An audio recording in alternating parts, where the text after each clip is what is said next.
to toss up one of those subtitles. Do frozen pizzas melt? And that's something that's maybe, if you don't listen to anything else that I tell you today, is something that might stick in your head. We can talk about why I put something stupid like that at the beginning of the talk. Also want to emphasize, I don't work in isolation, although I kind of live in isolation now. I have many collaborators, and this is work that has emerged from those collaborations. But for the context of where we are right now, I think it's valuable to look back a little bit. I don't know how many people remember the hockey stick kind of silliness that went on in the US, where Michael Mann and a couple other colleagues wrote a paper that pointed out that the Earth is very rapidly warming.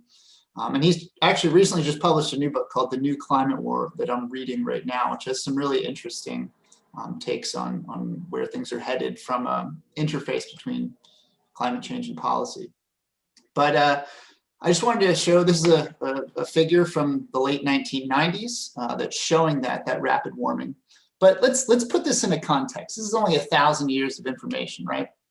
So let's go back 65 million years, and we can see that, you know, actually where we're expecting to go, there's been a warmer time in, you know, 50 million years ago, after a variety of extinctions and a very different world has happened. But let's look at where that hockey stick is on this graph. So this is the hockey stick right here, this tiny little flat part of change through time. And this is not a uniform x-axis here. So we have about 1,000 years right here. We have 65 million years over here. And what we expect to see in the next, say, 150 years or so is an increase in temperature that's kind of at the scale of the biggest increases or decreases in temperature in terms of how fast it's happened over a century and a half, relative to what we'd normally see over millions of years. So it's not necessarily just how much we're going to see the planet warm, but it's how fast we're going to see the planet warm. And that rate is like the real critical thing that is affecting ecology and how systems operate. There's a lot going on in this figure, but I hope we can take the rate home out of that. But that's the whole planet, right? So let's go to the Arctic, where warming is happening faster than anywhere else on the globe. And this is a great figure that I recommend you check out. Greg Fisk on Twitter, he's a data visual specialist. But if you kind of just plot the expected warming over the next 20 years, you see that on average, the Arctic's about 15 degrees Fahrenheit warmer than the rest of the planet. And this is, you know, at decadal timescales. And so the question might be, well, we're very concerned with like this 2-degree limit that's often involved in like international agreements. So when will we hit that in the Arctic? Well, in certain months of the year, we already have. So this is showing the expected year when we'll hit 2 degrees warmer in the Arctic in the dark dots.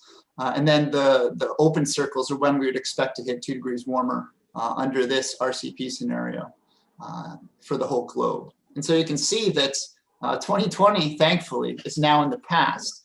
But we've already been 2 degrees warmer in the Arctic in January and various months in the fall. And even under a pretty, a more conservative emission scenario, you see that, I mean, the past is what it is. So the Arctic is really warm already, and it's warming up faster. There's a couple of things about the Arctic that are really worth emphasizing, though. And one of those is you can see if you compare it with the Antarctic, right? Both places that are traditionally thought of as quite cold. The Arctic is a marine biome. It's an ocean that's surrounded by land compared to land that's surrounded by ocean. So as we see the loss of sea ice, which is also one of these kind of characteristic things of the Arctic happening, the effects of that spill out over to the land. It doesn't happen in isolation. And some of these effects are the Arctic amplification. So it affects how energy coming into the planet is absorbed and stored in the planet. Someone might have their mic on. And hey, Jeff. Yeah. Could I ask you to put your screen in the presenter mode of the PowerPoint so it can? Oh, did that classic thing happen? All right. How do we do that here? It might just be in display settings at the top. If it's too much, no worries. Yeah. All right, how about I try this, where I'm gonna turn off one of my monitors and see if that does anything. How about that?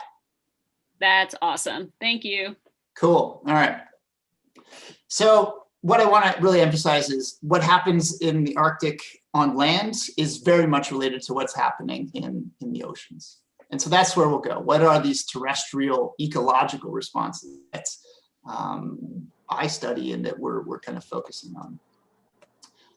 One of those is really intense but shifting seasonality. So if we look, say, up near Kikiktarik, Herschel Island in Canada over here, you can see that the amount of the year that it's green, where things can grow, where the winter's, essentially not killing all vegetation and things that eat vegetation, is a very, very short period of the year. And that window is shifting around from year to year as the region warms. And that has all sorts of implications for when plants grow, which plants will grow earlier and which ones might be more vulnerable to frost that happens. So this is like changes in plant phenology, changes in the timing of when they grow and how that affects how they compete with one another. This then affects species interactions, whether it's flies or mosquitoes. These are pollinators that are very sensitive to temperature. And when they come out in the environment, they can either pollinate if those flowers are there or not, or of course go after blood meals in the case of mosquitoes as well. Herbivory is influenced by when vegetation starts growing. It changes its nutritional content. If it's very young, newly emergent vegetation, then it's full of nutrients and not a lot of defensive compounds that are difficult to digest. So this is one of the reasons that herbivore migrations exist. It's following these green waves of vegetation as they start further south and head up to the Arctic. The timing and duration and connectedness of these waves of vegetation is changing as seasonality changes. There's also the kind of what happens in the winter. For example, in Yamal Peninsula in Russia, you can have increased frequency of rain on snow events in the wintertime, where the temperatures raise up high enough that instead of precipitation falling as snow, it falls as rain. And then if temperatures go back down again quickly, that can turn into the sheet of ice that encases the ground, making it inaccessible for animals to break through and get the food they need in the winter. And that can lead to thousands or tens of thousands of animals dying in these events. Again, going on, this can influence wetland changes in snowfall patterns, and also how people, like reindeer herders that live in these places, interact with the environments. If lakes dry up, they can't get the fish out of those lakes that they've been using as a summer food for generations, and instead have to maybe turn to their reindeer, which is typically more of a winter food. Fire, you'll hear more about from the next speaker soon, but that's interacting with this. And then permafrost thaw, which is something that we'll talk quite a bit more about here. And there's a lot of work going on with permafrost thaw in the Arctic, not just kind of the slow, kind of you don't see it happening type of permafrost thaw that maybe is most intuitive, but kind of rapidly thawing permafrost is happening in large regions of the northern regions. And from an ecologist perspective, when I think of permafrost, I think of carbon that came from organic sources. And in a lot of these environments, the permafrost is very rich in organic material. So when plants and animals die, as they do, then that organic material goes into the soil. But unlike in other parts of the world, that accumulates because it freezes rather than being digested right away. But when you start thawing all of that out, if you have 10,000 years of accumulated carbon that hasn't been digested by microbes that can get back into the atmosphere as greenhouse gases and lead to positive feedback. So the general picture that I take when I'm thinking about these terrestrial vegetation or herbivore or ecology changes happening in the Arctic is how do they fit into this bigger picture of climate feedbacks that can lead to amplification of either this carbon release that's happening in the environment or the livelihoods or kind of ways that people go about living in these places or interacting with them. So the direct effects and the indirect effects. And all of this is encapsulated in this kind of phenomenon called Arctic greening, which is probably the broadest biological indicator of climate change on the planet. So when I'm talking about Arctic greening, I'm talking about what happens in the tundra space. And so I've kind of highlighted that here with this darker green shape. And it's kind of what it sounds like. Over the last 35, 40 years, in general, at the peak of summer, the tundra has gotten greener than it was in the past. And that raises some interesting questions. It's just a story about color on its surface, but behind that is a lot of ecology. And this pattern was kind of first noticed from a satellite's view of the world. So there's this one kind of constellation or group of satellite sensors, the very advanced, very high resolution radiometers that have been taking observations since the 80s, at least for these purposes, giving us a metric of how green the surface of the tundra is each summer. And that's called maximum Ndvi. And I can talk all about Ndvi if you want, but for here, let's just think of it as an index of greenness. So over the last 40 years, the tundra on average overall has gotten greener. Different parts have started off as greener and gotten greener, but that pattern persists. And this is what it looks like through space. So what these are just the rate. So how steep that curve is of greening plotted all around the Arctic. And this is kind of a map of the Arctic. So you see there's a lot more positive trends towards greening than there are areas that are getting less green or browning.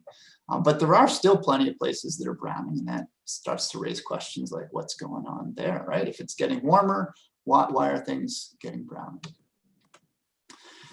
And a very broad view of this from these satellites is informative. It raises a lot of questions, but they're seeing the world through 8-kilometer pixels. I mean, that's like trying to describe all of Manhattan with a single pixel. It doesn't tell you a whole lot about what's going on Broadway versus what's happening in Brooklyn or something. So let's go away from New York City and think more locally in the Arctic and go to the Yamal Peninsula where that star is. So here's what this environment looks like. And the ecologist in me kind of the patterns start popping out. This is a really weird kind of shape for the land to be in. And that's associated with landslides that happened in the 80s and 90s. And so then the next thing you look at is like, all right, well, like it looks like the plants growing along these patterns are very different than the ones that are growing on the tops of this little plateau. And so these are shrubs that are growing down here, willow shrubs, and this is kind of more grass on the top of the environment here. And we can kind of unlock this story by going down and cutting down some of the shrubs and measuring their growth rings to figure out, when was the timing of when this growth started happening? Does it correspond with warm summers? And how does this play out in the landscape? Like what is its context? And you can see one of my colleagues standing in the foreground, but you can also see that there's a lot more to this landscape going on in the background too. So that's a huge herd of reindeer, and then a camp of the Nenets reindeer herders that live in this environment. So yeah, you can see the reindeer moving through, and they are perhaps one of these solutions that can help mediate or control some of the changes that are happening to the surface of the tundra.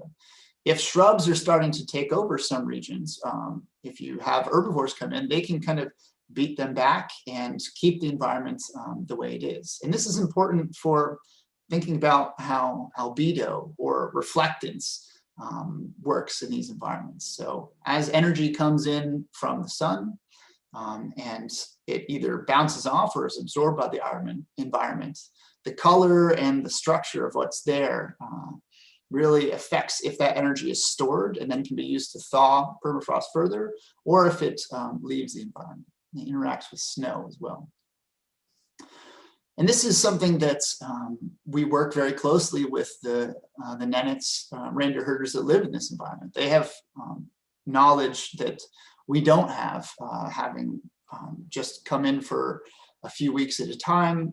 And fortunately, I'm working with a group of people that has been visiting this region for 30 years. So we have a really good working relationship with the Nenets, and we're kind of co-designing where to put experiments to figure out what the effects of the reindeer on the environment are.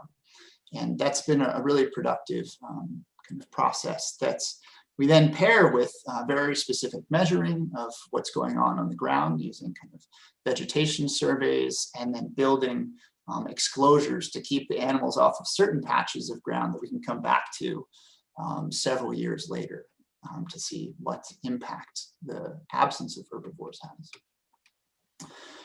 And then I go in and I specialize in using drones to kind of link things together. And so we can make these high resolution maps of the environment that allow us to link local scale measurements to satellite data. And you can start kind of mapping out these different ecological effects on the landscape and figuring out how they can shape the trajectory of patterns that we might be seeing from satellites, but we don't quite fully understand. There's also a huge consortium of researchers that have just started up a really big project that is looking kind of at the interface between changing landscapes, changing livelihoods, past and future change in the kind of Eurasian Arctic. And so I just wanted to point that out because this is going to be a big European-wide consortium coming out with over 100 scientists in the next several years. And one of the sites is this place, Yamal, that I was discussing. So there's Arctic greening. We can see what's happening from space. We can see what's happening on the ground. Great, you know, we have all sorts of knowledge. But unfortunately, there's a few problems that can emerge when you start trying to link the two of those together. So here's 3 different satellite versions of Arctic greening using different satellites. And you think they would tell a pretty similar story, right? They're measuring the same ground and the same time periods. But if you kind of zoom in and say you just look at one region, you see it's one satellite is telling us parts of the Arctic are greening a lot, and another satellite is saying, oh, it's actually not greening very much at all. So then the question is, all right, well, like, which satellite do we believe? Do we believe any satellites if they're disagreeing with each other? And if the satellites aren't agreeing, then obviously they're not always agreeing with what's on the ground. And when I first get into this sort of thing, it can be very frustrating because it's like, well, like, what's the point then? If it's not telling us what it should, you know, they should be agreeing, then maybe we're just way off base. And then this opens up kind of a Pandora's box of questions. So it's like, all right, well, like maybe what are we talking about when we're talking about greening? Do we mean like just on average through time that pixel has gotten greener than it was in the past? Or what if it goes like this, like it's really variable and others are not variable at all? Even if they show the same pattern, should we treat them the same way? People that work in the satellite science kind of area versus people that work on the ground often have different perspectives on these things and use the same language, and it can lead to confusion. And we also, when we do work on the ground, don't work throughout all of the Arctic. This is a map from a paper that came out a couple years ago showing that a very high percentage of all of our field sampling when we're measuring vegetation or taking other observations from the field comes from the kind of region around the North Slope. You can tell there's a highway here that's great for scientists doing transects, and in Fennoscandia. Huge other portions of the Arctic have very, very few samples. So we're probably biased in the way that we think about this. And then it comes to questions where it's like, even if we had perfect data, there's some things that are just really difficult to deal with. There's a whole slew of technical remote sensing questions that I'd love to talk about if anyone's interested, and would love to not talk about if you're not interested in. So I'll leave that kind of for some questions if that comes up. But another factor to think about is just how scale, so just how you measure or how you conceptualize a pattern can really influence how you see that pattern. This can be exemplified by a paper that we've been working on that's going to come out next week. That's just comparing this pattern between birch and willow, two very common shrub species that are found throughout the Arctic. And if you look at this landscape in West Greenland, you'll see that willow and birch are mixed together right here, and they occur on pretty similar parts of the landscape. And parts of the landscape that generally don't have much birch also don't have that much willow, and vice versa. Parts of the landscape that do have a lot of birch also have a lot of willow. But if you go down to looking at the local plots, you see the opposite, where it's like, all right, well, when you go locally, sometimes you see places where there's willow, and they kind of push out the birch, and they have this opposite relationship with one another. And so you see these two patterns, depending on if you're looking at it kind of at the landscape scale or at the local scale. Birch and willow are associated with each other, or birch and willow are not associated with each other. And both of these things are true. It just depends how you're measuring it. And then the next step is, well, do warming temperatures and do herbivores affect how are these associated with one another? And the answer to that also varies with the way you measure it. So this is an example that I just wanted to bring up to show the way that you phrase the question needs to think about the scale that you're measuring things. Is it locally? Is it the landscape? Is it across the whole Arctic? Because you can find different answers to the same question and have all of them be right, depending on the scale that you look at things at. And this is a very challenging concept for ecologists to deal with. And it's even more challenging to kind of translate that into meaningful policy advice because of all the kind of inherent stumbling blocks that can be involved in that. I'm going to skip this one. There's some imaginary shrubs that I made in R. So what I want to get at really is that, you think that with warming, that will lead to vegetation change, and that's why we're seeing Arctic greening. And that simple story is almost certainly wrong. It's more likely a combination of these things, where we're seeing warming, and that's having direct effects on snow and permafrost and the associated nutrients and composition of different elements in the environment. And then we see interactions with plants that are either interacting with each other or with herbivores or with temperature. And all of these things come together, and then that changes these kind of perspectives that the satellites are picking up. So yeah, we are seeing vegetation change, and it's all over the place, but it's not a simple warming leads to more plants, leads to a greener Arctic. It's more like warming leads to a huge shift in ecological dynamics all over the place, which is difficult to predict, but extremely important and meaningful. So what should we do? Should we just quit and go study the tropics or do what? We have a lot of new emerging tools that are allowing us to at least get a leg up on some of these things. And we have a lot of knowledge from the work that we've done at local scales, and we can use that to make predictions and then start testing them at these multiple scales. We can test them locally, at landscapes and beyond, and see how patterns and process linkages change. And that's kind of a really core focus in the sciences right now that will be really applicable, because that's what we want to do. We want to take our knowledge and be able to incorporate it into climate models, which are very, very broad scale, even though they're not suited to local scale knowledge. For me, a lot of this has been by using drones as kind of a bridge between the two of these, or three or multiple scales of thinking. And we've set up this ecology network of drone monitoring, where we have 50 plus researchers over 73 different landscapes that have been sending in drone imagery. And we can then take satellite data from those places and start linking it up with what the drones are seeing.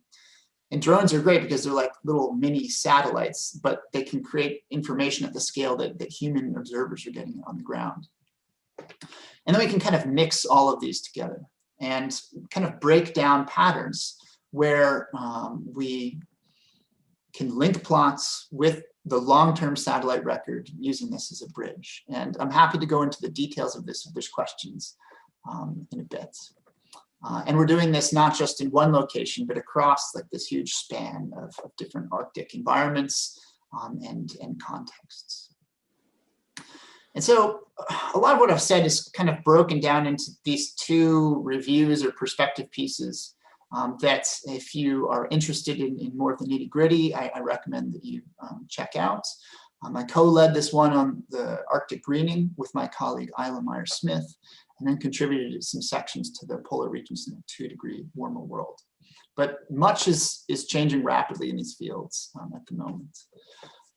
What I want to sum up with is that Arctic ecological change in terrestrial environments is really not captured very well by averages. And that's what we're getting when we're using satellites. Even when those satellites are indicating changes, where there's a changing rate or an area, it's capturing a change, but not telling us the full story. And so this measures of Arctic change are reflecting changes, but interpreting it requires a lot more legwork than you'd initially think. But fortunately for us, there's a lot of emerging methods, tools, and kind of new approaches to science and how we gather and build knowledge that are really helping us break down the mental walls that we've built for ourselves in trying to understand these patterns. So yeah, so I say thanks again. A lot of people have contributed to this, and I just want to thank all of them. So if there are questions or time for discussion, I would be very happy to engage with that here. There's always time for discussion in the Arctic Winter College. Thank you so much. If everyone could join me in giving a virtual round of applause to Jeff. That was an awesome presentation and really vast in what you covered. Our first two sessions have been about the histories and governance of the Arctic, and then last week on public health. So I think this was our first real foray into thinking specifically about climate change in the Arctic. So this was a great intro to that. We have lots of questions that have come in during your presentation. The first, I'm going to ask Devora to come on and ask your question.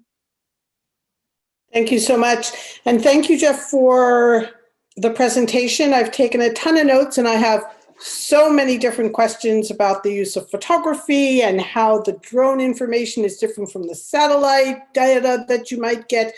But really what I want to know, maybe to start off with, and then we'll see if we have time for the other bits, is how did I formulate it? I said, if you could think about the changes that you described in your presentation from the perspective of climate and environmental justice, in thinking through environmental and climate justice principles that might be created specifically for the Arctic, because we have lots of sets of environmental and climate justice principles for the rest of the world. The Bali set in 2002 and a whole bunch before and a whole bunch since, but there's never been a set of principles devised for and about the Arctic specifically.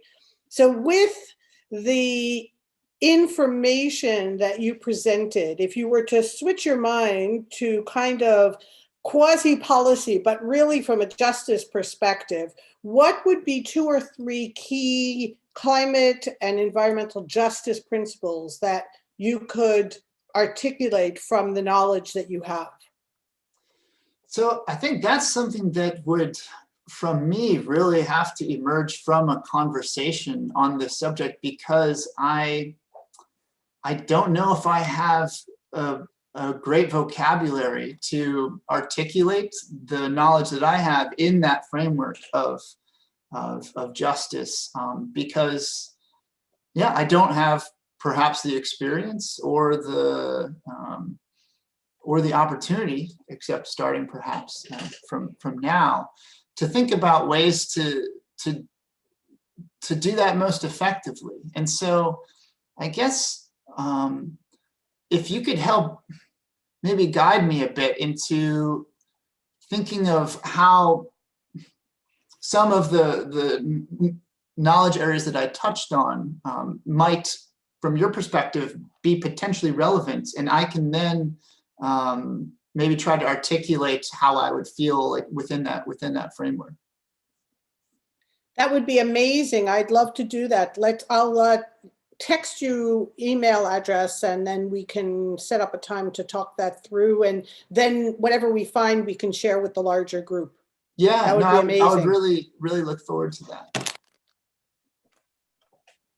Awesome, thank you. And we will make sure that connection is shared. For now, we have another clarifying question from Nicholas, who wants to know from earlier in your presentation, when you said landslide, is that permafrost subsidence or another phenomenon? Yeah, so that was primarily like a thaw slump.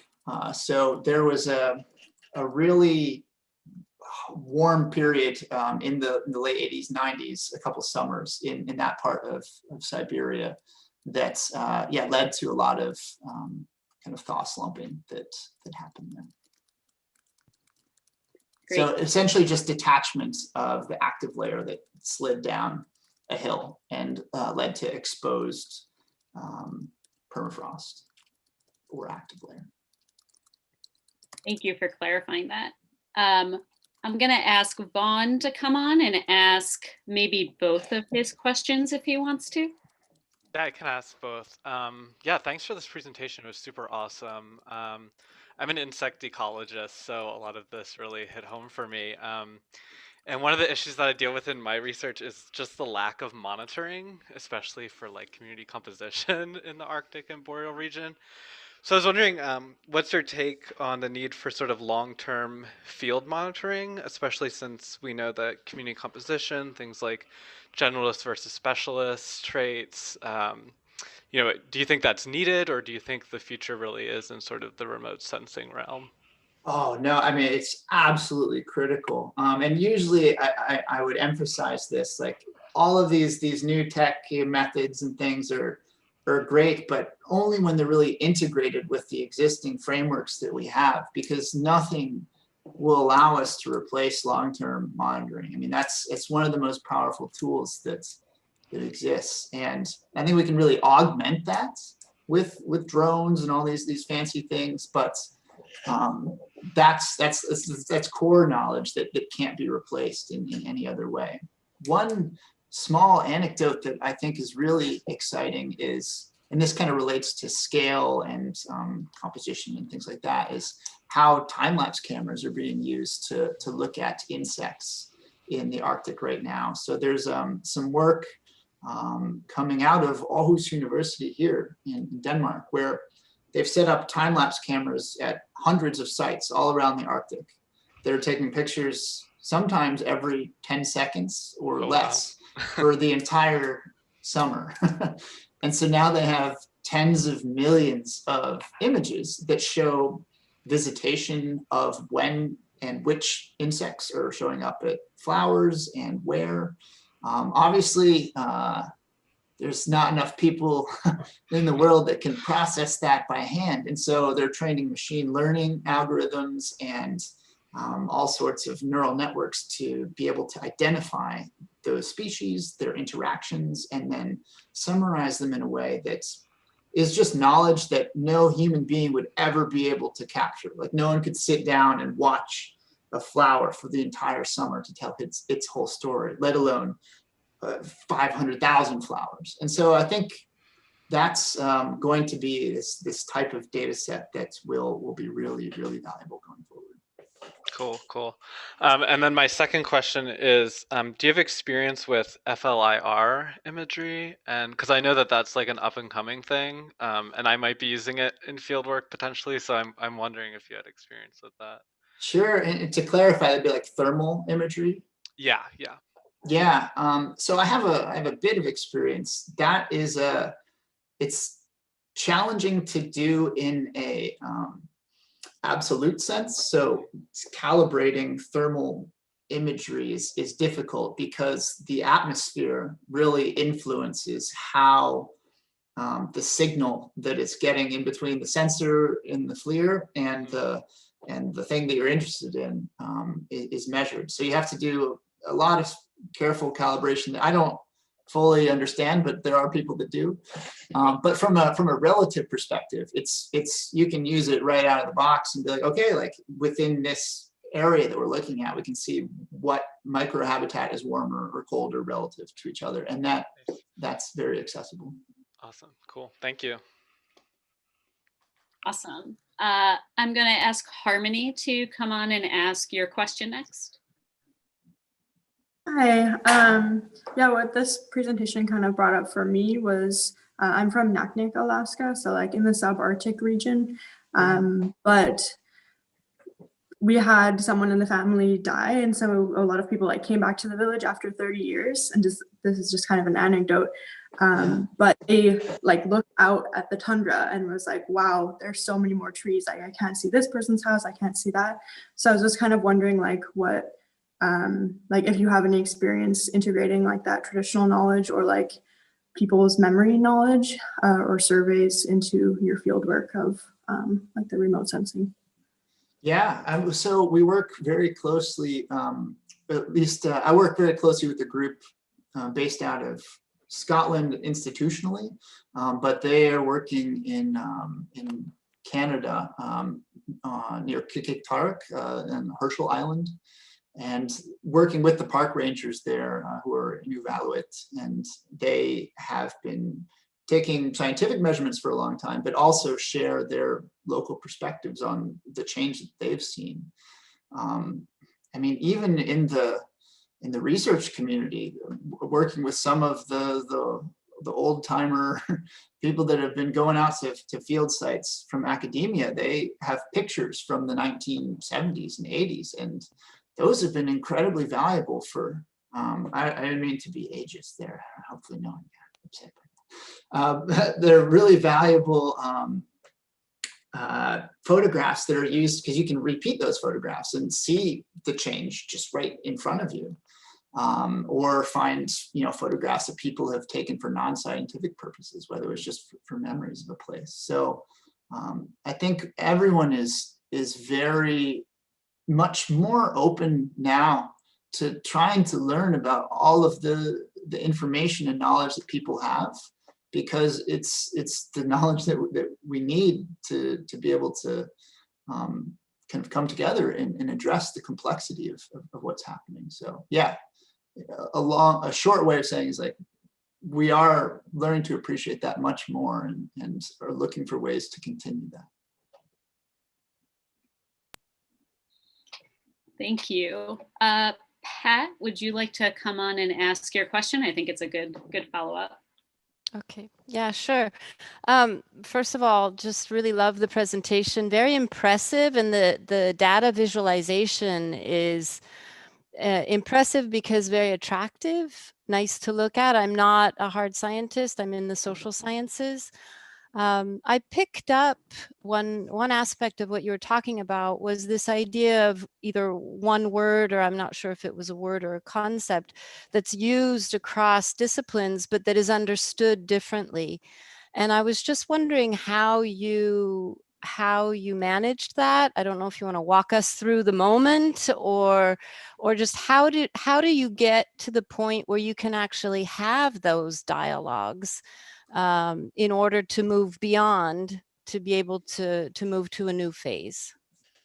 Well, so that's a process that we're kind of in the midst of right now because of these different disciplinary, people just staying in their lanes. And so a lot of the advances in this have been through the encouragement of more cross-disciplinary or multidisciplinary research, because it puts people into groups that they normally wouldn't be. And then they start annoying each other by using language in ways that is not the way that that old group used to talk.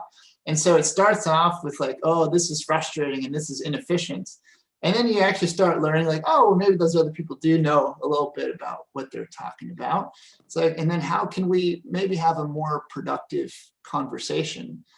And so the way that that has gone in this space so far was I was able to attend a National Academies of Science meeting that was set up by Scott Getz and a couple other people that had a room full of people from NASA, from very kind of local scale field ecology research in Alaska, all these different places. And that came together in a way like, how can we speak with each other better? And then that in turn led to kind of that complexity revealed in the Greening of the Arctic perspective piece that's I was able to co-lead, that's tried to lay out like, okay, like where is language leading to confusion? Where is some specific scientific process leading to confusion? Where is some kind of general philosophical challenge leading to confusion? And trying to partition those things. So when we move forward, we can at least know the confusion that we're trying to resolve, rather than saying, this is unresolvable, like, I don't know. And yeah, it's a series of conversations. Sometimes people are very open to that. Other times it's more like a disciplinary conflict. But in the end, I think that intention will lead to better outcomes. Great, thank you. Sasha, would you like to come on and ask your question next?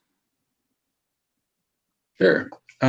So yeah, I was also really impressed with the graphics that you showed in your presentation and how you presented a lot of the data. So I was just wondering if you work with a graphic designer, or do you think about how you present this data? And also more specifically for Hilden, how do you think drone data should be presented in a way that's easily accessible for the public? Yeah, no, I think about that stuff a lot. I don't work with a graphic designer, but I have had a lot of experience through working with National Geographic in the past. So I've had some training on different forms of communicating, often by failing in a variety of ways and kind of learning from mistakes. And I have a background in narrative photography too. And so I think a lot of the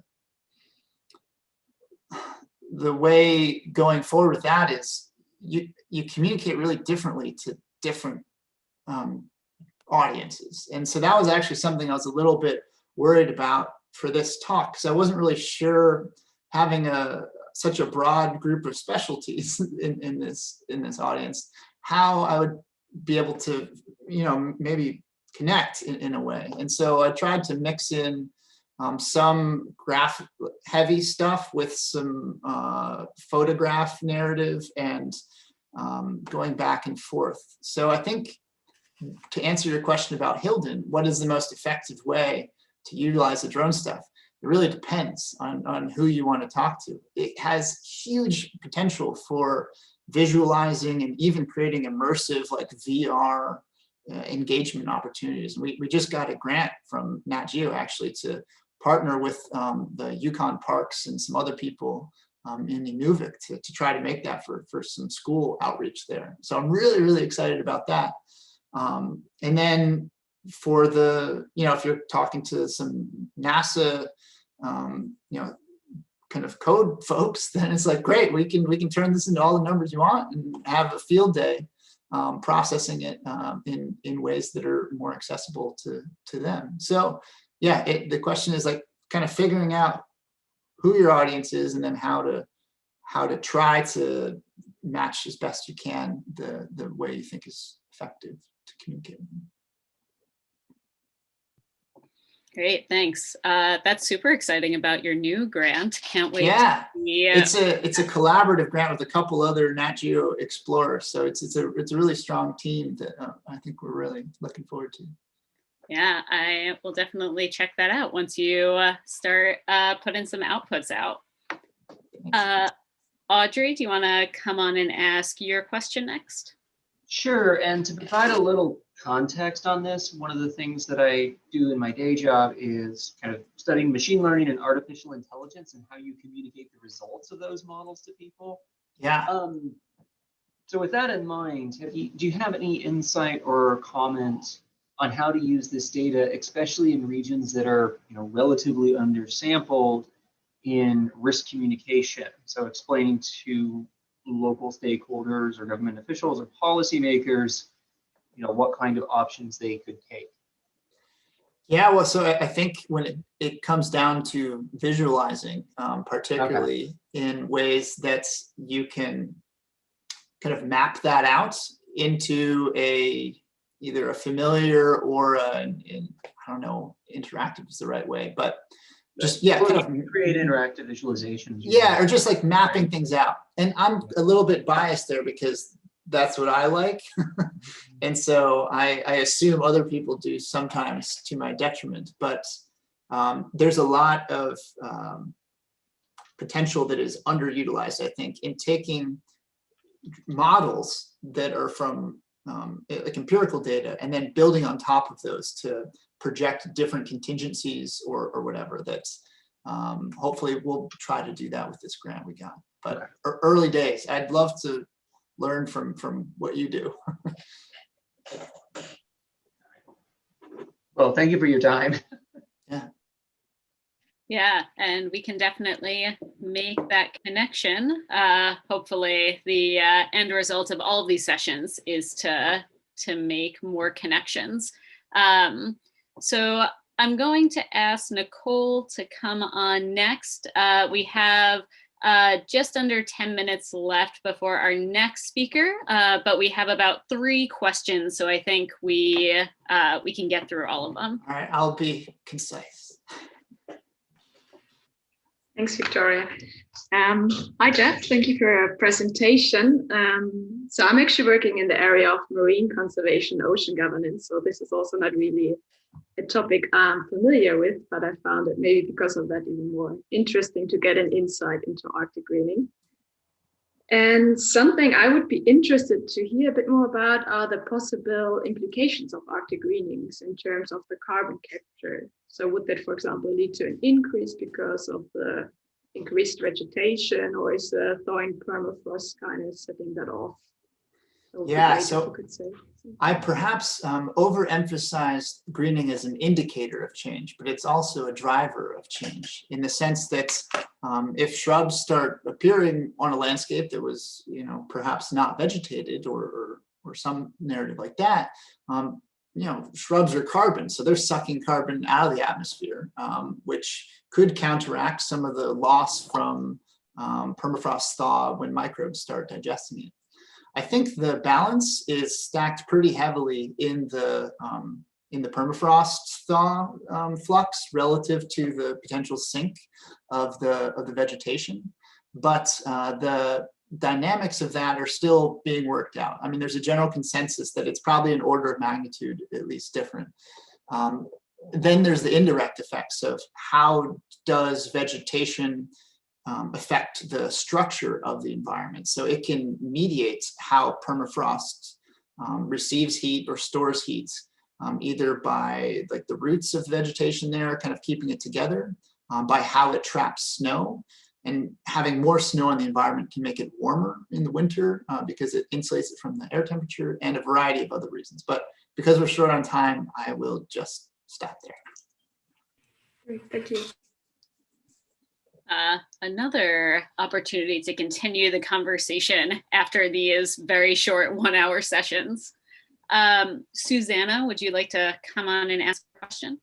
Thank you, Victoria. Thank you very much for this presentation. I've really enjoyed it so far. And just wondering, building on Nicole's question about the carbon capture, whether you can talk a little bit more about the change in albedo. You're talking about how, with the textures and the colors. And you mentioned a little bit in context with Nanets and the reindeers about purposefully altering, having them target certain shrubbery. Yeah. And I'm wondering whether you can speak a little bit more to that as it relates to albedo. Is that something that is it sort of an exploratory phase? Is it actually?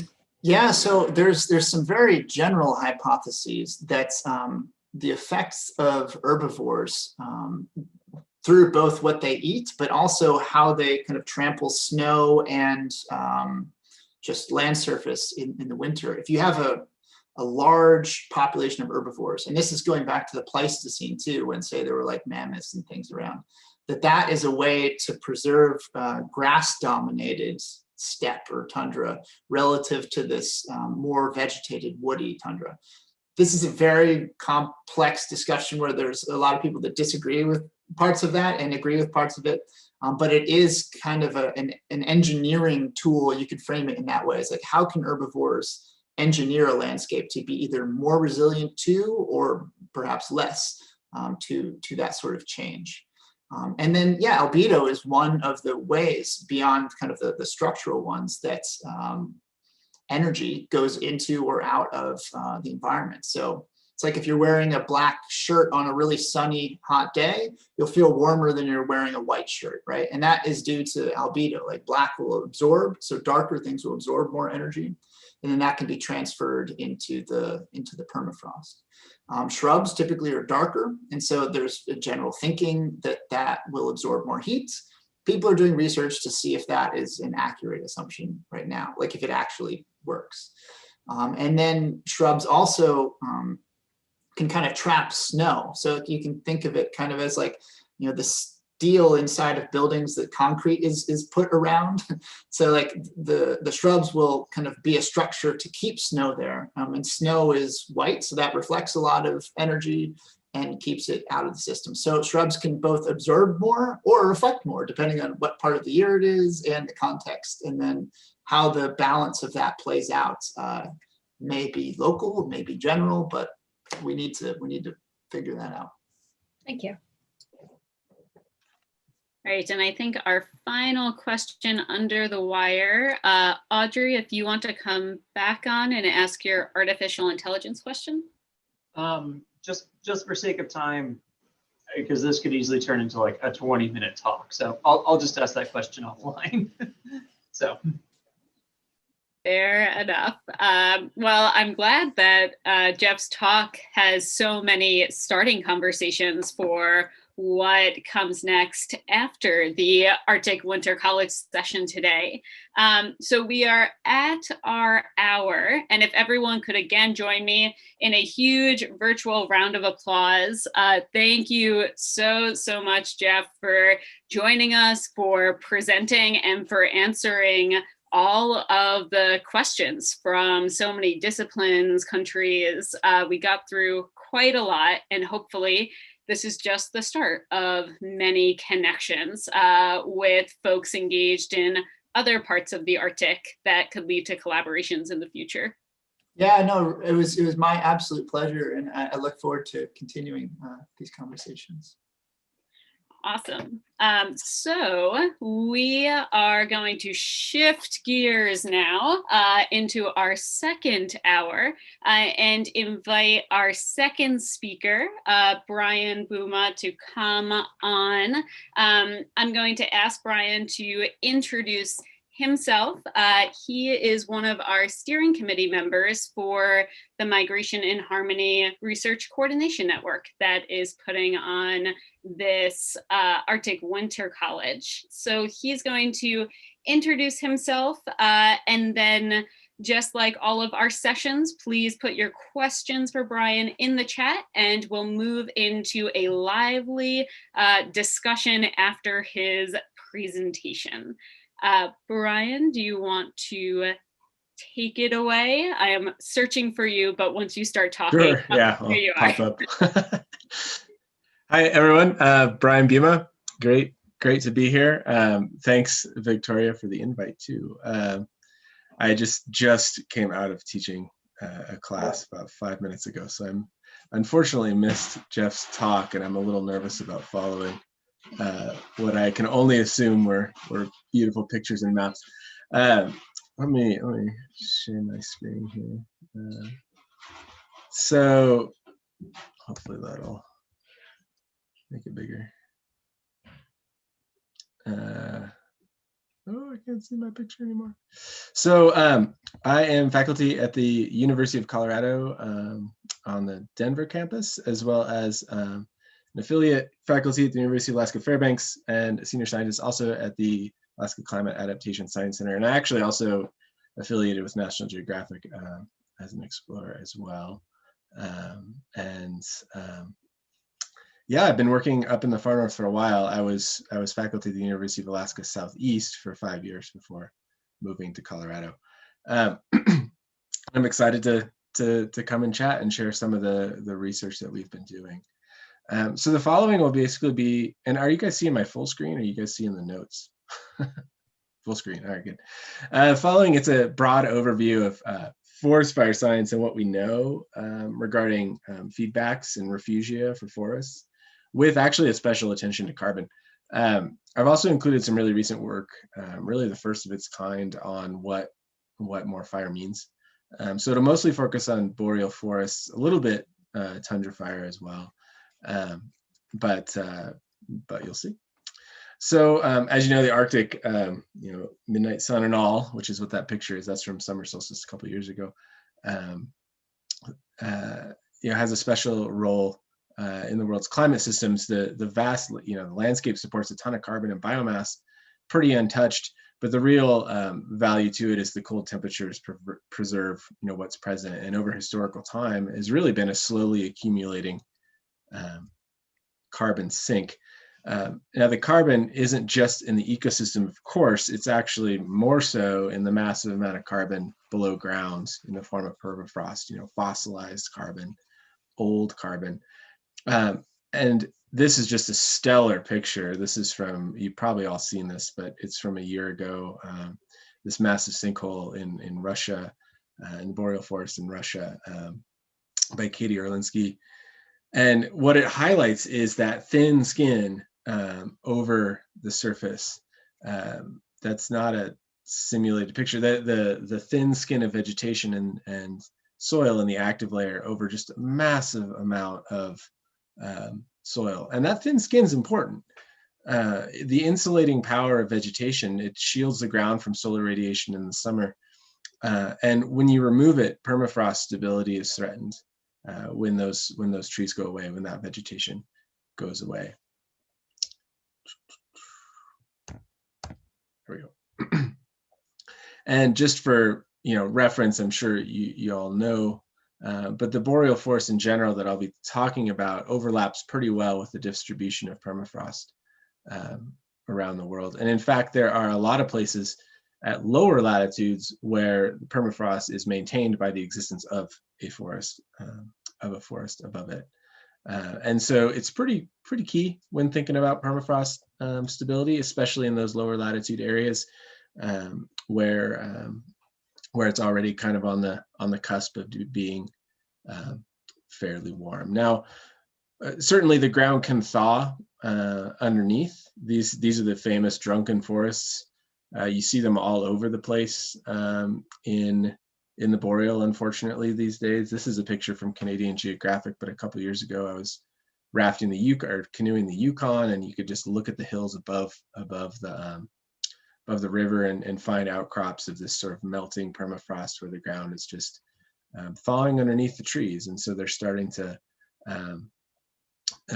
tip and lean in all sorts of crazy and discombobulated directions as a result. Famous Drunken Forests. The other thing you see are thermokarst features or mass wasting. On Banks Island in Canada, ground thaws and slumps have increased 60-fold in the past 30 years. This is the Russian picture. This is where that previous picture was from. thermokarst, these abrupt thaw events, will probably just hit about 5% of Arctic permafrost, but it's probably enough to double permafrost's overall contribution to warming. These sorts of miraculous, opposite of miraculous, these sorts of dramatic images really highlight the fact that the ground itself is becoming unstable around the world. This is, I think this one is subtitled "The Gates of Hell" or something dramatic like that. But you see these features all over the place, just generally not as big. But the whole circumpolar region has thermokarst landscapes, or landscapes susceptible to thermokarst. This is obviously a map of the circumpolar region. It was put together a few years back, but it still holds up. I think what the authors here tried to do was map where these sort of rapid thaw features were likely to occur as a function of topographic position. So wetlands are in greens, lakes are in blues, hill slopes are in reds, wetland lakes, lacustrine sort of westlands are in this sort of greenish blue thing. And the darker the color, the more likely you are to see thermokarsty sorts of features. So things like the North Slope of Alaska, they're fairly common along lakes, similar with northern Siberia. And it's surprisingly and disturbingly widespread. We see them a lot going to our field sites in Alaska. You see them on the sides of hill slopes where the hills are just starting to sort of waste away and slump. Now, much of this is just due to warming, like that massive Russian one. But up to 25% of all these features, thermokarst features, have been associated with fires over the last 30 years, which is about 2,000 square kilometers, so a good amount of area. And so that's the other player that I really wanted to share, is the story of fire in this region, because it's really the other major player, especially in terms of forests, but in tundra too. Fires are really common. The north is one of the more fiery parts of the planet, and some tundra regions, fires are not terribly uncommon, even historically. But I'm going to focus pretty much on fires, and clearly it's becoming more and more of an issue. So, for example, the 2020 fire year began 2 months earlier than normal. It's much more flammable than it used to be. Not only drier, but it's a longer season. We've had fires, like I said, starting 2 months earlier than expected. We're seeing more zombie fires. This has occurred in the past, but it seems to be occurring more often. Those are fires which overwinter and then spring up again in the summer. They can smolder in peatlands over the course of a winter and then spring up when it gets summer. And in 2020, more than half of the fires in the Arctic system were in permafrost regions that are fairly ice-rich, which are hotspots for carbon. Burning of ice-rich permafrost can form overhangs and tunnels and lead to that subsidence, local flooding, and the thermokarst features that tend to result in really fast melt. And those features, like you saw, are associated with really large fluxes of carbon into the atmosphere, because all of a sudden you've exposed everything to decomposition in the summer. And beyond that, communities are living in these areas too. A very, very recent study just came out a few months ago, looked at Canadian boreal and northern communities, and found that 75% of those communities were living in what is called a fire deficit, meaning the landscape around them has not burned in a very long time, probably due to fire suppression and sort of normal stuff you do if you lived in the woods. But given that everything's getting hotter, they're surrounded by extra flammable landscapes. So it's not just an ecological carbon thing, it's also a social and human thing as well. So, it's making noise. Now, the fires can burn pretty deep into the organic soil. So this is a video I shot last year just on my phone of a fire near Livengood, Alaska. So it's on the Haul Road if you're familiar with that area, but it's just about at the Arctic Circle. It's a little south of the Arctic Circle, but not much. And what you can see is that this fire, which is actually still burning, you can see smoke in the backgrounds right there. It's kind of choppy on this PowerPoint version. had burned fairly deep into the soils here, so probably about a third of a meter deep, maybe half a meter deep in some locations. And this is a permafrost zone.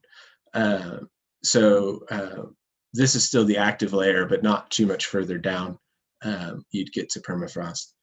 Now, this is an area that'll probably be pretty resilient. Like I think this fire will probably bounce back fairly quickly.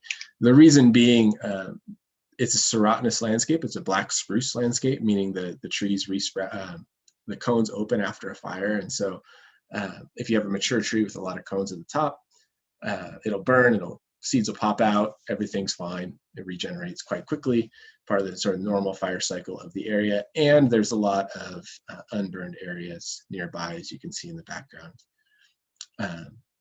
So this spot in particular will probably be fairly resilient. As you can see, there's plenty of unburned stuff. This is actually a really, really large fire. This is just the sort of tail edge of it. But with the removal, this is a really cool, like that is the edge of that particular fire. Like that seedling got burned on half of it and the other half didn't. I just like that picture. It's pretty neat. You have a 50,000 hectare fire or something, and that's the edge. Anyway, with the removal of forests after a fire, the landscape, and this actually goes to what Jeff was just talking about, the landscape is open to a variety of new energy sources. Like the energy balance has changed quite a bit. There's a lot more solar radiation hitting the ground. There's a lot less insulating duff or inorganic matter like needles. There's often more snow accumulation in burned areas and under canopies. Especially, it depends a lot on the patch size. If you get a very large burned area, sometimes wind can scour the snow off, but depending on the patch size, you can get more snow, which does change the albedo, reflect more light into space, but it also insulates the ground. Snow is a wonderful insulator, great blanket. And so depending on when that snow falls, it can actually hamper permafrost or active layer freezing and permafrost recovery after a fire. If that snow comes in early before it gets real cold out, it can actually keep the ground considerably warmer than areas which don't have snow or have less snow. But anyway, forests are generally resilient to these fires with serotiny and resprouting with that cone thing and then resprouting. A tipping point of warming for the tolerances of those trees has been suggested to be 3 or 4 degrees. So by the IPCC, but it's unclear if how valid that is. It might be higher, it might be lower. So the real question I wanted to talk about today is just, are forests resilient enough? And is the carbon in that system resilient enough to changes in fires? Because fires are increasing. And so I'm going to go into a deeper dive into the Alaska part of the region, mainly because it has the best historical data, but I'll note other locations as well. Definitely some data from Canada, a little less from Fennoscandia, but some. But in general, this is pretty reflective of most wildland areas in the circumpolar north. So fires are increasing. Since 1984, depending on your ecoregion, we've seen about 25% of the landscape burned, which is a lot. And we're starting to see so many fires that they're starting to overlap with previous fires in relatively short order. This is a graph I just calculated up for the talk. The interval between fires refers to how long it's been since the last fire when you burn again. So for example, a 10-year interval, which would be on the x-axis there, would mean that you burned, let's say 1994, and then you burned again in 2004. Or it could be you burned in 2000, you burned again in 2010 or something. And what we're seeing is a lot of areas are starting to reburn after about 15 years. Not everywhere. This is just a distribution of places that did burn twice, but 15 years seems to be a pretty common sort of threshold for when things start to get flammable again. This is just for 3 ecosystem types, but they're pretty representative of the boreal forest writ large, circumpolar boreal forest. Forested lowlands and uplands just refers to sort of your standard rolling hills. The Yukon Flats will come up again. That's a particular part of Alaska. It's 107 on that map here. Just tends to be it's just a very flat marshy area. And then similarly, interior bottomlands are just sort of flat locations. I did say this is primarily focused on wildlands around the world, but incidentally, there was this really cool recent project, if you're interested in fires in Scandinavia, because I know people from all over the place. There was just this big historical effort that got published looking at fires in Norway, and found that in around 1625, there was a really abrupt shift from fires occurring every 75 to 150 years, which is really similar to what we see in Alaska, Canada, to about every 30 years, 37 years. There's a major shift in the fire regime to what we would consider really frequent fires. And it was humans. It was the heavy footprint of a major change in the way people managed fires prior to 1625. And so now in those areas, you hardly see, there isn't very many large fires. It's almost all small fires in the Fennoscandian region. That didn't used to be true. That has been true for several hundred years, but it's entirely because of people.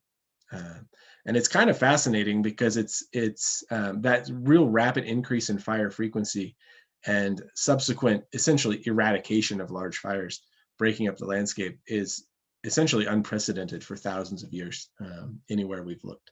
So it's kind of a cool case study. But anyway, back to the wildland areas. It's a totally valid question to ask if the recent increase in fires we're seeing in the circumpolar region is new, right? Like anytime you're talking about an area that doesn't have sort of the dense records that we have elsewhere in the world, and has a fire regime which is pretty sporadic and on the century timescale anyway, it's totally valid to say, well, it's only been 50 years. Maybe it's just a random, increase in fire activity or a climate thing. And so it's totally valid question to ask if it's new. It's a big place.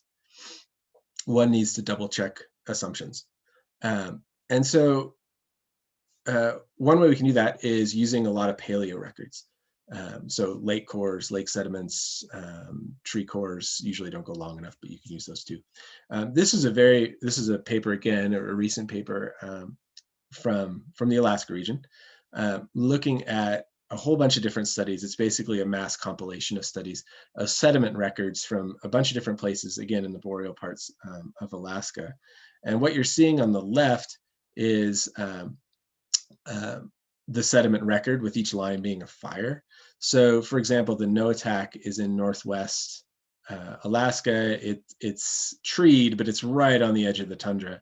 There's 4 lake cores from there, which stretch back, well, the longest one stretches back a little over 8,000 years.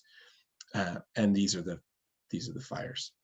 The Kobuk River ridges and valleys are on the south side of the Brooks Range. So this is very much the northern extent of sort of the boreal forest proper, excuse me. Yukon Flats, there's a lot of records there. I mentioned that place earlier. And then the Copper River Basin, for most of you, consider that bordering on almost temperate. I lived not too far away for a long time, but it's still the north. So what are they saying? Well, what we find is that fire frequency and fire return intervals in particular is what this study was looking at. They have gone up. So it is new, and it is new over the past 8,000 years or 10,000 years. The top is an estimate of biomass that's been burned. So how much forest has been consumed in these given fires, and it's skyrocketed in the last 50 years. And fire return intervals have dropped on average across the whole area from about 175 to maybe 125. If you just look in smaller locations like the Yukon Flats, we've seen a drop from, or an increase in the fire return intervals as well. Now burning with less frequencies of less than 40 years. So what's it telling us? It's telling us that in the paleo record, return intervals for fires are around 100 to 300 years. So our ecosystem and our carbon balance is pretty well set for that. It's been fairly stable, but our modern record is showing intervals of less than 45. So there's 2 big questions here. Is it a big deal, and will it continue? So this is a really cool figure that a colleague of mine put together for proposal with me a month ago, using that data set I just showed you, that paleo data set. And it's comparing how much vegetation has changed over the past 8,000 years after short interval fires, after this like fire and then a fire real quick. And so what you're looking at is, first on the x-axis is the interval between fires in a given core. So when you dig down and you find those charcoal records, let me go back real quick. It's looking at the distance between the lines in any given core here. So for example, and it's on a log scale, so this would be the 20. So for example, 1,800 years ago, there was 20 years between two fires in this particular core here. So that's the fire interval, so between two samples. And then on the y-axis is how much the vegetation changed. And we get at that by looking at the pollen. So looking at what species, what pollen species are in the core right after that second fire. And so a big number means that it's essentially a whole ecosystem shift. A small number means it's pretty stable. And what we see is that at shorter intervals, you see massive changes in vegetation, whereas with longer intervals, things tend to be pretty stable. And again, this is a log scale. So if you put it linearly, it would sort of look like a really increasing curve as you get towards those short interval fires. So it appears that yes, increasing frequencies of fire have changed vegetation in the past. Doesn't even really matter when. Some of the samples are 2 millennia ago and some are only a couple centuries ago, and you see massive changes. So it's not really a function of time, you know, on the timeline. It's more a function of that time in between fires. And there's two wrinkles to think about. Because that previous work, that paleo work, for example, showing that rapid change leads to some understandable concern. You know, we know fire frequencies are going up. We know that, or we expect them to continue to go up, or at least fire weather to continue to go up, fire season to get longer, water deficits in later seasons to get worse. And so we would think that the drivers of fires will increase. But there's two wrinkles that we have to think about and that have given people hope in the past. One is that there is a negative feedback between the burning of forests and the vegetation recovering after a forest. So when you burn a black spruce forest, which tend to be really flammable, you get shrubs, like you get deciduous shrubs coming back. So in the short term, that's just normal succession. You know, you burn black spruce, you'll get some black spruce babies, but you also get a lot of willow, maybe some aspen or some birch. And again, this is circumpolar. This isn't really about the individual species. This is about the shift from conifers to deciduous broadleaf species. And so that would function as a nice negative feedback, right? Like every time you burn it, it becomes much less flammable for some period of time. And so there's sort of a hard bottom to how frequent fires can get if that vegetation is less flammable. And furthermore, if you manage to kill off all the conifers with repeat burning, then you should be creating patches of deciduous forest that are mature, that are unlikely to burn. And this has been a big hope of fire managers around the North, that any sort of shift from conifers to deciduous would result in less fires over time, a dampening of that effect, because it's less flammable. And we do have some evidence for that. This was a paper from 2014 where folks looked at the frequency of fire given frequency of fires overlapping with each other, given the observed frequencies of fires. And what they found was that the fires are less likely to overlap with old fires for quite a while, for at least 50 years, 30, 40, 50 years, presumably because that vegetation is less flammable. So two negative feedbacks there that people have put a lot of hope into. One is the lack of fuel, just because it burned, and then the deciduous nature of the fuel that exists. And this idea extends to regime shifts in the sense of if you lose your conifers, and you get dominated by deciduous, you'd likely to see this as well. The other thing that's provided some hope is that there are refugial systems scattered around the boreal, areas that are less sensitive to climate change. Areas like the north sides of mountains, where even if it gets warmer, at least those shadier aspects, less solar irradiated aspects will stay in more boreal systems. Or topographic plateaus and bottomlands, areas where water collects, or areas near lakes with higher groundwater, and then coastally mediated systems. So I want to share a little groundwork, take it from the big boreal scale down to actually some field work where we have some actual pictures of these things in action. Because we've been trying to assess if those two things, the idea of a negative feedback associated with deciduous species, and if refugial areas are less sensitive to climate change, and what that means for things like permafrost stability. We're working on the carbon right now. I don't have any numbers there. Students working on it right now. So we've been doing work in the boreal. This is an area just south of the Arctic Circle by like 1/10 of a degree in central Alaska. So it's right on the cusp. It is a conifer dominated system. And what we've been doing in this particular stuff I'll show is one effort. It was just pre-pandemic. There was supposed to be more work last year, but pandemic. And the design was focused on evaluating forest resilience, carbon, and permafrost presence. The key thing being, these are sites with either 0, 1, 2, or 3 fires in the last 60 years. So it's essentially representing the future fire regime in this area. And now we are expanding it now to just on the other side of just sort of all across sort of the Arctic Circle region of Alaska. So up here you have a picture of one of the sites. This is an unburned forest, obviously. This area had 1 fire in 2005. This area had a fire in 2005, but also had a fire in 1967.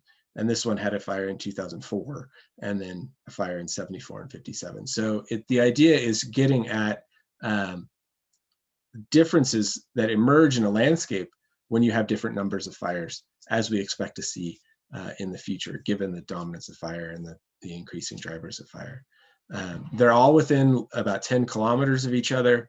It's essentially a future simulator resulting from a bunch of fires intersecting. And really right off the bat, you can see that there are some pretty major differences in the appearance of these landscapes. They all had their last fire at about the same time, 2005, 2004, and 2005. And yet the landscape is very, very different. They all started in the same place. They were all black spruce as of 1956, and now they're incredibly different places. First off, these images, and they show that deciduous forests and post-fire forests can and do burn. It is entirely possible for deciduous landscapes to burn. This is something that's really kind of unfortunate. Fire managers and community firefighters have often used deciduous stands as essentially fire breaks. Focus the fire towards those areas, and then the fire will drop. Doesn't seem to hold up in our extreme summers these days. 2004 and 2005 were pretty intense fire years, but by no means expected to be extraordinary in the future. These are all this is in a permafrost zone, discontinuous permafrost zone, but based on the landscape and the close proximity of these things, they probably all had pretty solid permafrost layer beneath them prior to the fire. And now you can't hit any frozen soil in the 2 and 3 time burned zones. And if you monitor soil temperature, which we have been doing, soil temperatures are higher in the 3 time burn than the 2 time burn, which are higher than the 1 time burn, et cetera, et cetera. So the more fires you get, the warmer the landscape becomes, even when they're all co-located. That seems to be a function of solar radiation, increased solar radiation. There's just not as much shade, and could also be a function of snow accumulation. We did have sensors out, but I think a moose ate most of them. So at each plot, a variety of vegetation measurements were also made. And so I'll just show you a couple of graphs. We did take soil. We monitored, I should say the students, grad students, also looked at herbivory. There does seem to be massive changes in herbivores as a result of this too, probably a function of the vegetation changing. But the big focus here is just forest resilience, because that's the big sort of overarching stability carbon permafrost link. So remember the idea of refugia mediated by topography? We found that it kind of did help. So we have uplands on the right and lowlands on the left, and the lowlands should be our refugia. Those are areas where water is constantly draining in, cold air drainage, keeping it a little bit colder than the surrounding areas compared to the slightly higher elevations where it tends to be a little bit warmer. What we found, so on the x-axis you have number of fires, 1, 2, and 3, 1, 2, and 3, and on the y-axis is just the density, tree density. Numbers don't matter as much, it's just more trees, less trees. And then conifers in white and deciduous is in brown. If we start with our upland forest, sort of the drier stuff that most of us like to hang out in because you're not constantly walking in water, 2 fires really kills off all the conifers. It just takes them out. It does so because these are serotinous conifers, which I mentioned earlier. But essentially, if you have a tree whose entire life history strategy is growing some cones that are resistant to fire and then burning, and then at which point it drops those cones, it'll be super resilient to the first fire, and that's what we find. Oops. Sorry, phone. Be super resilient to the first fire, and that's what we see. We see a lot of regen after one fire in both settings. But if you burn it again before it has time to develop that seed bank, before it has time before those new babies have time to produce an adequate source of seed, there's nothing left. It doesn't have the ability to disperse long distances, for example, via wind. The seed bank's gone, and so after you consume it, it's toast. Soil matters too, and that's actually the next slide. But that's what we see in the upland. We see after 2 fires, essentially a collapse in conifer populations. The lowlands, because the fires are a bit less intense and tend to be a bit more sporadic, there's actually maintains resilience a bit longer, which is exactly what the refugial idea would predict. But after you get 3, it doesn't last forever. And so after you get 3 fires, we see the collapse. It just happens, it just takes a little bit longer. And in the end, these refugial places ended up in the same place as the non-refugial places. And that's true of the soils too. Number of fires here, now upland and lowland are in different colors. What we see is that the organic layer, which is really important mediator of soil temperatures as well as seed beds, it drops off faster in our drier upland areas, and it stays a little higher in our more refugial lowlands, but eventually they end up in the same place.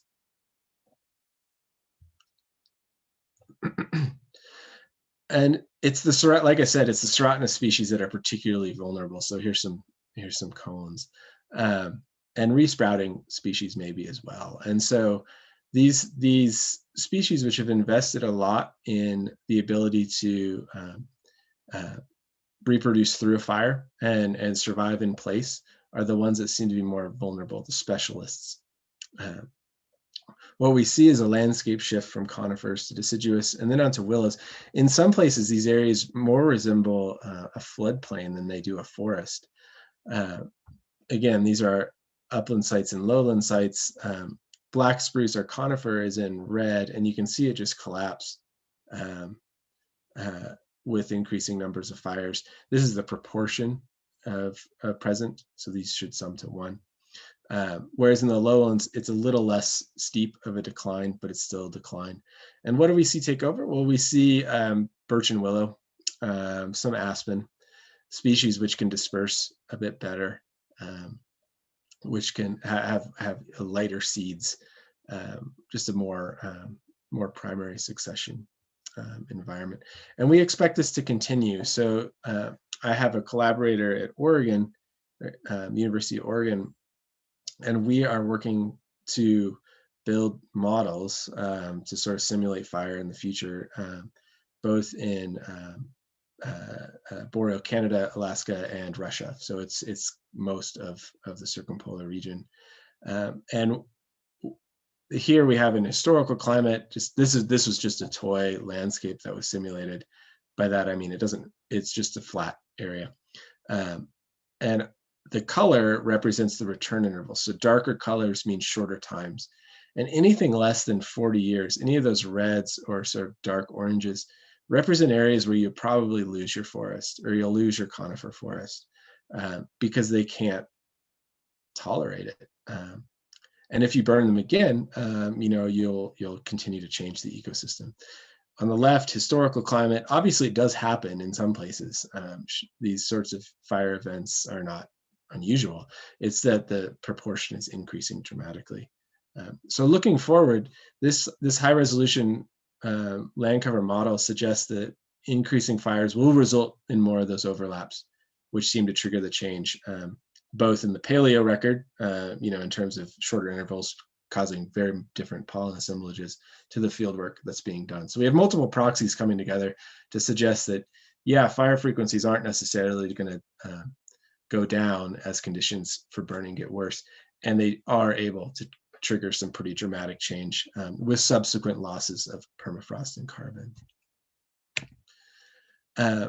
And it's quite new. Like, this is the first study ever to look at 3 burns in a short period of time, and soon we'll be able to look at 4, unfortunately. But it likely transfers everywhere, and essentially the take home is that 3 fires or more make for decidedly non-forest looking landscape. And with enough warming or fires, the forest will probably end up in the same place. The assumptions of negative feedbacks associated with deciduous dominance appear to be, I was going to say invalid, not invalid, but being overwhelmed by just the increase in temperature in the north because of the warming world. Moreover, this is something that hasn't been explored yet, but we are working on now. We just submitted a proposal to work on this now. This is what many of the 3 fire landscapes look like. Remember, this was a thick spruce forest. This is now much more open, much more grassy, much more wildflowery, a lot more shrubs, a lot of berries. There's real questions that this may become more flammable again than a typical post-fire landscape. We wonder if it might become more flammable because it is more open. It's got a lot more solar radiation. It dries out faster. You have a lot more fine fuels. Maybe not catastrophic fires, but certainly able to carry fires more easily. More wind can get into the ground or down to the ground a lot easier.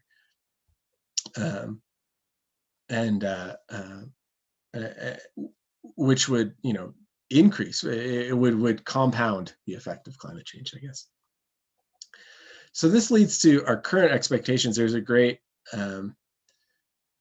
research project, or sort of review project, I guess, published about 3 months ago, which gave us sort of expectations for the boreal forest, where if you have some ecological conditions that support boreal forest, but a climate that's not conducive to a boreal forest, you got a couple pathways you can take, right? Like in areas that don't catch on fire, there might just be a sort of gradual loss. And eventually it's going to tip over into some non-forest system, a system where whatever trees you have in your particular area won't be able to tolerate it. And it'll become much more temperate. Different species will come in, just a different system. Terrain-mediated refugia might be those, like a north-facing slope. Other ecosystems will just take one fire to be toast. If the climate is already past, and that's number 2. If the climate is already past a place where your ecosystem can survive, it may just limp along. Forests are quite stable until it catches on fire, and that's just going to tip it over. And then finally, you may have areas like our lowlands where they're in a solid refugia. Maybe there's this hydrology thing associated with the lowlands, or next to a lake or something. It may take a few more fires to really knock it over, but when it goes, it'll probably go and it just won't recover. And so this is what we're looking at. We're looking at a system which may limp along for a while because of its just ecological inertia. But once you start disturbing it, and especially once you start disturbing it more than once, and with any sort of increasing frequency, you could see pretty rapid shifts as a result. And we think we've identified the key one, which is short interval fires. Okay, to sum it up, I wanted to go back to that just incredible image. The thin skin, it pretty highly threatened by Moore's fire, and probably more than we know, because not only is fire increasing, but the conditions in the background that are not necessarily conducive to boreal forests are. And so there's really major implications for any organisms, dependent on forest habitat. Communities that live in the forest, indigenous communities, anybody moving through or moving between resources in the area, pretty dramatic change. And so, while historically between fires, boreal soils and ecosystems accumulated carbon, and in most cases only a little bit was released, you had that sink.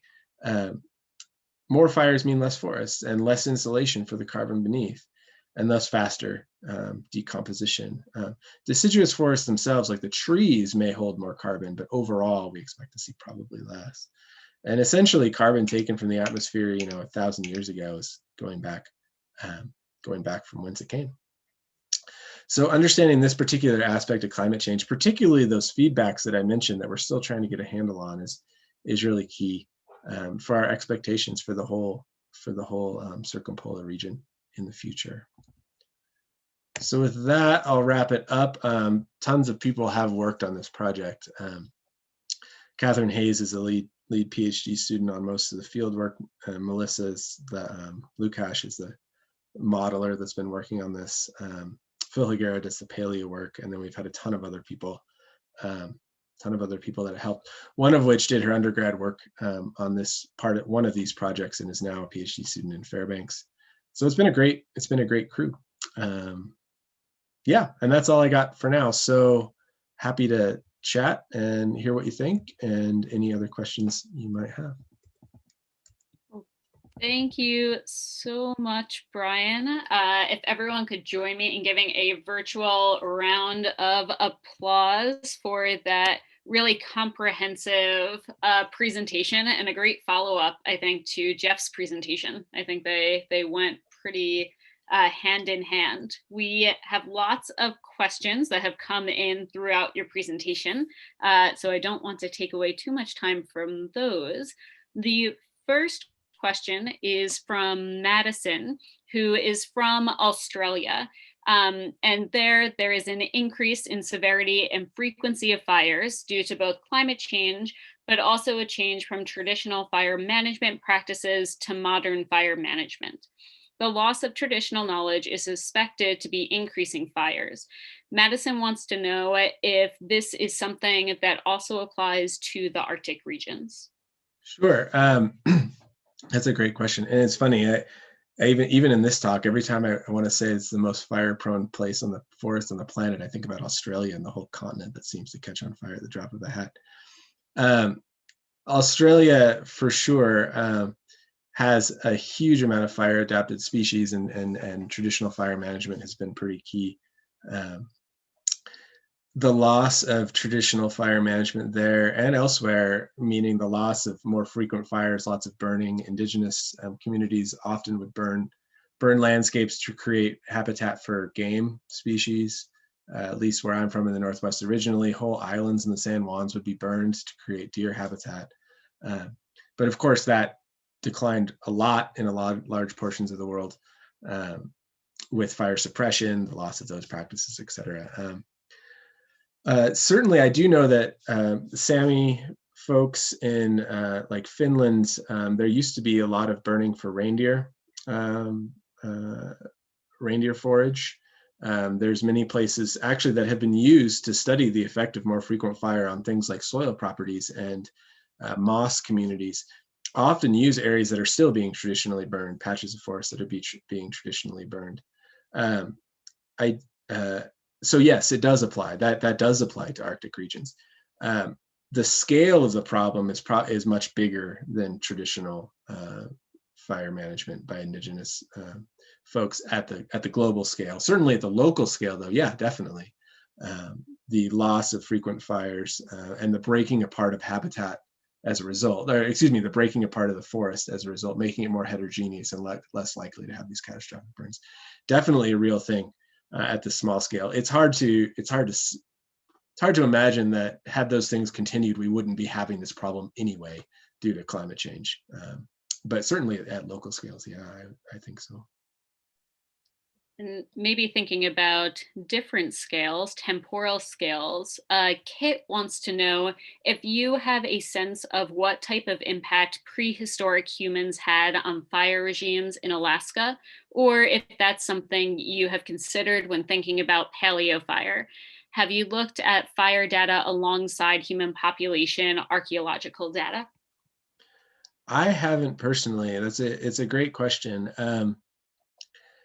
The places we are working in, the places those paleo records, for example, have come from, were not densely populated by any stretch, and they seem to be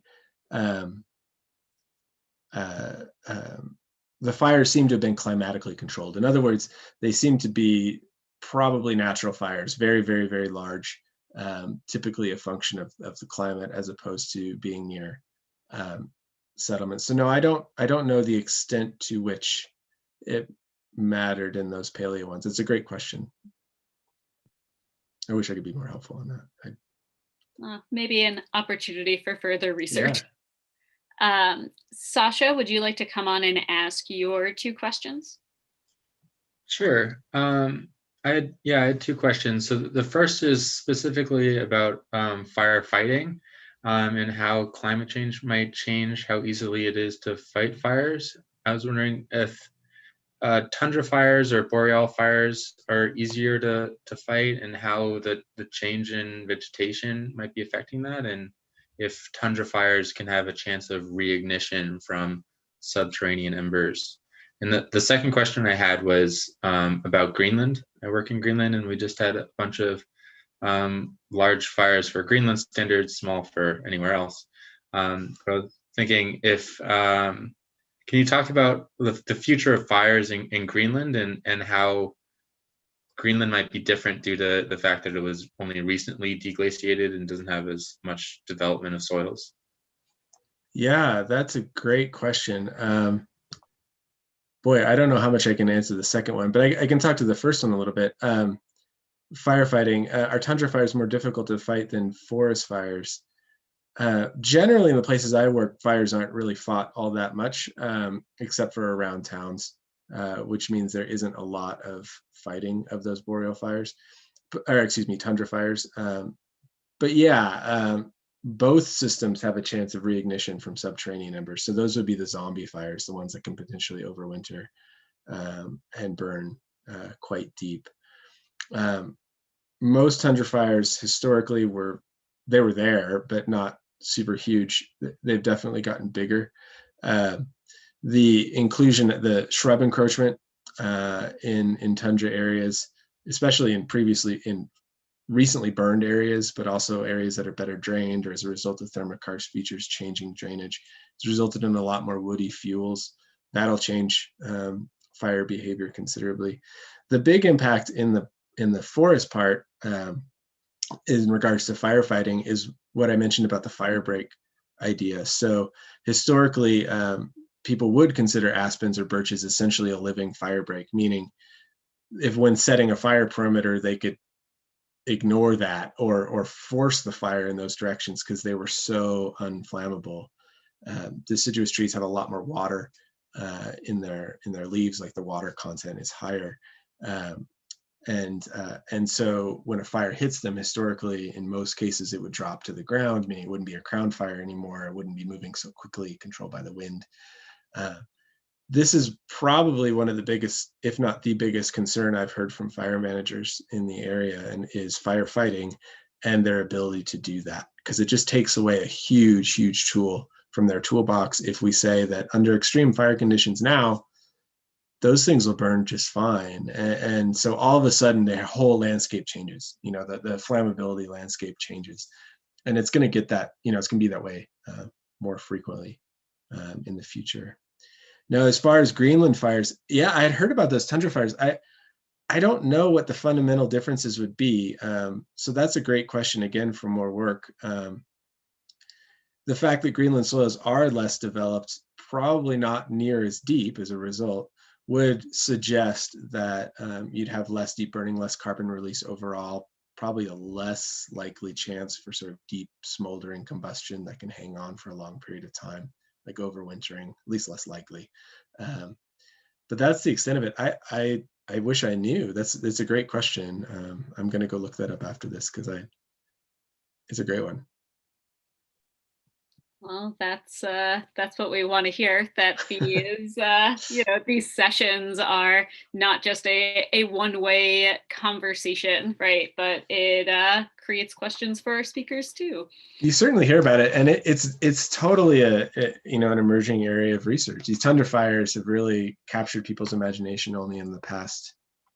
Well, I mean, that's not true, but in terms of like a lot of scientific effort being put at it in the last, you know, few decades at most. So yeah, understanding the differences between Alaska and Greenland, or the northern, well, the less glaciated, I guess I should say, areas in Greenland would be a fascinating one.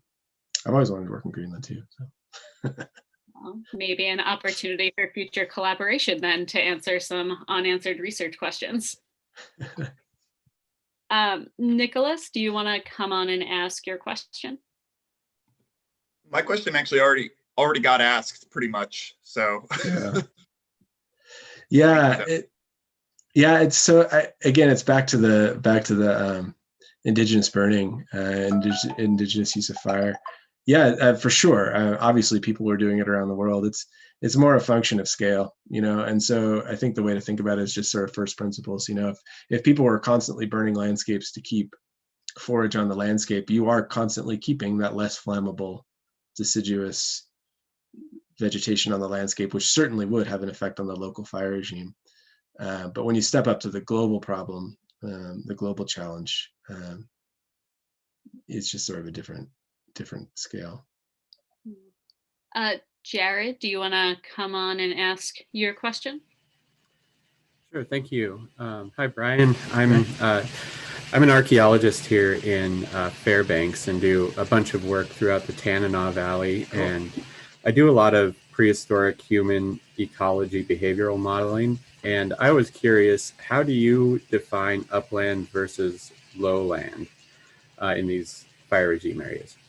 Yeah, we're defining it basically as a function of drainage. So anything with any slope and then ridge tops would be considered an upland. So it's not elevationally defined. It's more, it's drainage defined. So toe slopes and then the flat areas at the bottom of the hill, which are exposed to both drainage, like lower drainage rates, and then cold air drainage as well, would be a lowland. So areas where it's a little bit colder and wetter, essentially. So since you're from the area, most of those pictures that I showed were just south of the bridge on the Yukon, on the Haul Road. Oh, cool. I've done a bunch of surveys up there too. Yeah. I haven't found any archaeological sites from digging holes, but I have found a lot of trash from the pipeline. So archaeology for 1,000 years from now. So we have just 5 minutes left, but I'm going to ask Pat if you want to come on and ask the final question for our session today. Sure. Well, thank you. As I was listening to you and your research, I kept asking myself, how would this research translate into policy and at what level of policy? Are you involved in policy discussions? And if so, how does your research translate into policy? Or what aspect of your research translates into policy? Yeah. So I am on policy stuff down here in Colorado, but in Alaska, probably at the policy level, a bit less so, more at the application of management is where most of our research has been fit into lately. In the sense, well, that's not true. Let me step back. most of the direct work and a lot of the funding for it has come from management agencies, because they just want to know like how long a landscape is going to be less flammable after a fire, like how long before there's enough biomass to burn again. Or from a more scientific angle, like how stable the carbon is in those areas. So for management decisions, where they do choose to weight carbon and all that. From a policy point of view, though, that then plays into ideas of prescribed burning, and if that's ever going to happen or be done in those areas. Are you going to encourage fire on the landscape and let it burn to reduce flammability, and what that means? So it's all kind of applied with most of my work there, but with the real policy angle, because prescribed fires or any burning, letting anything burn, creates all sorts of issues that people care about. It's not just burning; it's also air quality, wildlife habitat, and all sorts of things that people have to weigh, right? Like the benefit, which becomes a policy less than a management decision. What's the relative value of reducing air pollution for a couple months out of the year versus reducing fires, which may or may not happen for a certain period of time. Great, thank you. So I think that is all of the questions that I see in our chat. And we are at 3 minutes to the hour. Brian, do you have any final words as we finish up your portion of the session today? No, this is a lot of fun, and those are fascinating questions. I'm stoked to look up Greenland Fires and continue with the indigenous scale question. I see there's a comment about thinking about fires. I agree that thinking about those communities shouldn't be considered a separate process, but it's definitely a different process. And so the idea is partitioning them, not that it's some sort of foreign imposition on the landscape, just partitioning the drivers of fire frequency is what I was trying to imply. So I apologize if it sounded colonialist. But no, this is great, and I'm so excited about these sessions and the overall RCM that Victoria is heading up. There's I've lived in a bunch of different places, and there's no place where you have such a clear intersection, and everybody's aware of it too, between the natural world and human world, and then the fact that you can't really separate them. Like there are a few places, if any, in the world that's so clear to everyone, like the Arctic. So this is wonderful. Yeah, and I think a testament to the great disciplinary diversity that we have in our fellows in this Arctic Winter College and in our research coordination network. And hopefully, in the not too distant future, we can all meet in person at one of our annual meetings in Alaska and Sweden, and then back in DC. So fingers crossed that you can meet Brian and Jeff and all of each other in the year to come. For sure.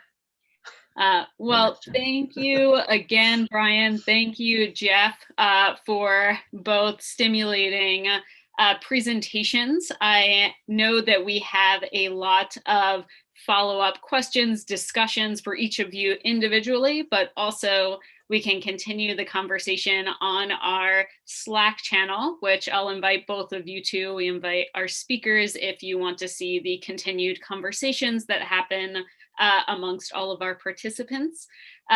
For all of our participants, next week we are moving to marine ecosystems. We'll have two speakers, a biologist and an environmental lawyer, talking about seabed cables and whale migrations. So some exciting talks to look forward to next week. Until then, I hope you have a wonderful final week of January, and I hope to see the continued conversations from this session on Slack later today. Thank you all again, and I will see you next week. Bye, everyone. Thank you. Bye. Thank you all.